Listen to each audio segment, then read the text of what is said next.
Alors, numéro 27 de la page 82 au chapitre 2, on nous dit un électron initialement en repos est soumis à une accélération par un champ électrique uniforme, un champ constant. Et on vous dit combien de temps ça va lui prendre pour atteindre une vitesse de 10% de la vitesse de la lumière, c'est-à-dire 0.1 c.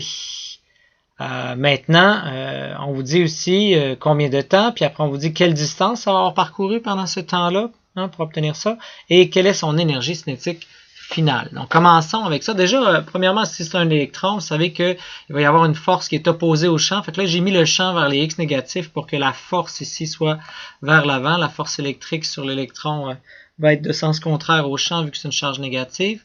Et ça va me permettre de faire une accélération, bref, un déplacement dans cette direction-là. Donc un temps puis un déplacement vers les X positifs. Simplement pour que ça soit plus simple. Bon, maintenant, je sais que la force électrique, c'est la charge qui est dans un champ. Donc ici, ça va être un électron.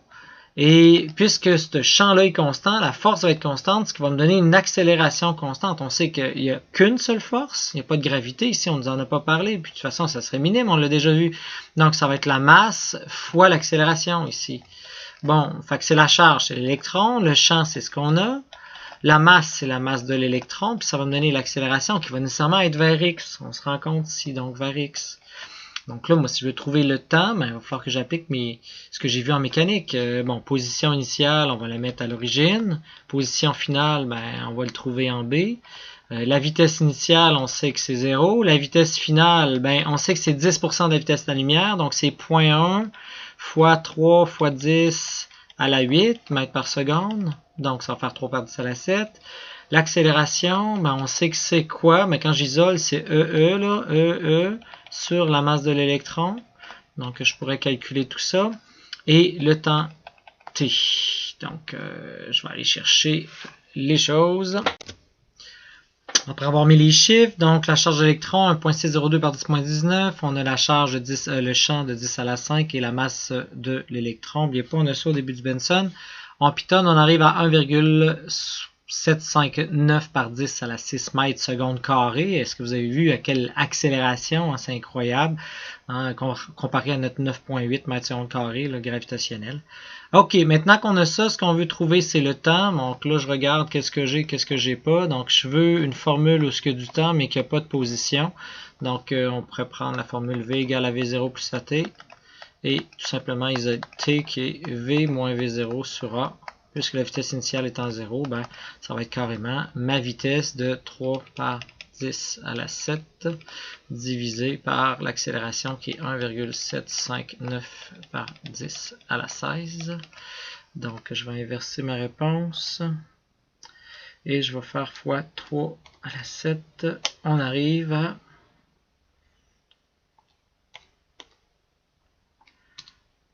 1.7 par 10 moins 9, donc 1.705 par 10 à la moins 9, donc secondes, ou on pourrait dire 1,705 nanosecondes. Bon, sur ma calculatrice, quand je l'ai pitonné, ça a fait 0,00, puis j'avais juste un 1, j'avais pas le 7. Fait que ce que j'ai fait, j'ai multiplié par 10 à la 9, ça m'a permis d'avoir mon 1,705. Petit truc. Bon, maintenant que, si jamais votre calcul fait ça, maintenant qu'on a le temps, on veut déterminer quelle distance qui a été parcourue. Donc, pour ce qui est de B, on veut X.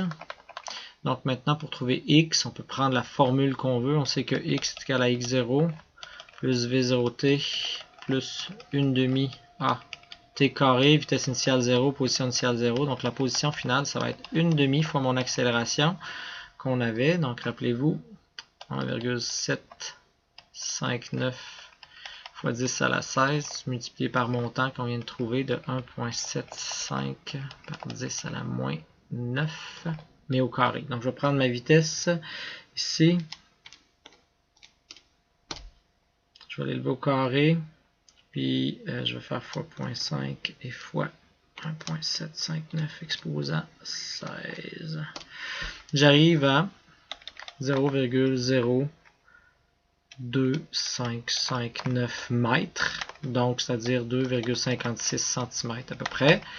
Et là, maintenant, si on veut savoir l'énergie cinétique classique, ben, on va faire dans le fond l'énergie cinétique K. Vous vous rappelez, c'est 1/2 la masse fois la vitesse au carré finale. Il faut aller trouver la vitesse finale et qu'on connaît, qui est 10% de la vitesse de la lumière, puis on va pouvoir le trouver. Donc ça, on n'a même pas besoin de faire de calcul d'avant. Donc ça va être 1/2, la masse de l'électron et ainsi de suite. Donc là, je vous laisse pitonner, vous êtes capable de faire ça.